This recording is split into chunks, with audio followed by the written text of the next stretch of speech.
আর সেই কাজে চলে যাচ্ছে, তাদের প্রতি আমার গভীর শ্রদ্ধা। এখানে আরেকজনের কথা না বললি নয়, মইনুল হোসেন স্যার, যদিও উনি আমার ডাইরেক্ট টিচার না, কিন্তু আমি সরাসরি ওনার কে ওইভাবে শ্রদ্ধা জানাই।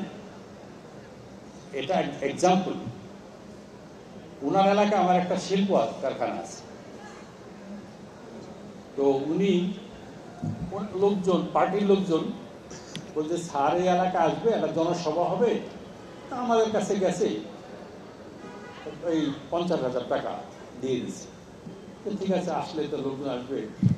সামাওরাদার স্যার জানতে পেরেছেন যে এরকম হামিম গ্রুপের থেকে 50,000 টাকা নিয়েছে। স্যার হঠাৎ করে আমার তার বাসায় দাওয়াত করলেন। স্যারের বাসায় আমি গেলাম। আমি তো আশ্চর্য হলাম, স্যার হঠাৎ কেন গুলশানের বাসা। তারপর ওই লোকগুলি যারা টাকা নিয়েছিল তাদেরকে হাজির করেছে এবং তাদেরকে বললো যে এই টাকাটা ফেরত দাও। এইরকম মানুষ কিন্তু এখনো রাজনীতিতে আছে। এই জন্য আমরা স্বপ্ন দেখি, আর সেই স্বপ্ন নিয়েই কিন্তু এক সময় এই ফিরোজ সাহেবদের, খালিকুজ্জামান ভাই, এখানে আমাদের তৎকালীন ডাকসুর নেতা সেলিম ভাই সহ এখানে যারা আছেন, তারা দেখেই কিন্তু ভাবছিলাম এই মানুষগুলোর পাশে আমি থাকবো না, কিন্তু একটা পত্রিকা যদি আমি বের করি, এই মানুষগুলোর কথা অন্তত জানতে পারবে, সমাজ জানতে পারবে, সমাজকে এরা এগিয়ে নেবে, সেই স্বপ্ন নিয়ে কিন্তু আমি সমকাল তৈরি করেছিলাম। কিন্তু আমার সেই স্বপ্ন সফল হয়নি। সত্য কথা লেখা যায় না, বলাও যায়। এবং দিন আগে আমরা এরশাদ সাহেবের প্রতি যখন লিখতাম, তখন থেকে আস্তে আস্তে কিন্তু ক্রমশ অবনতি হচ্ছে। এখন যত দিন যাচ্ছে তত কিন্তু লিখতে পারছি না, বলতে পারছি না। টকশোতে গিয়ে যদি কোনো কথা বলি, তারপরের থেকে গোয়েন্দা সংস্থাগুলো আমাদেরকে জিজ্ঞাসাবাদ করে। পত্রিকায় কোনো নিউজ ছাপানোর আগে বা টেলিভিশন প্রচার আগে কিন্তু গোয়েন্দা সংস্থাকে আমাদের জবাবদিহি করতে হয়। আমি মনে করি যারা আমার সামনে আছেন, আগামী দিনে আপনারা দেশ গড়বেন, দেশের দায়িত্ব নেবেন। আপনাদের কাছে আমাদের অনুরোধ যে আমাদেরকে আপনারা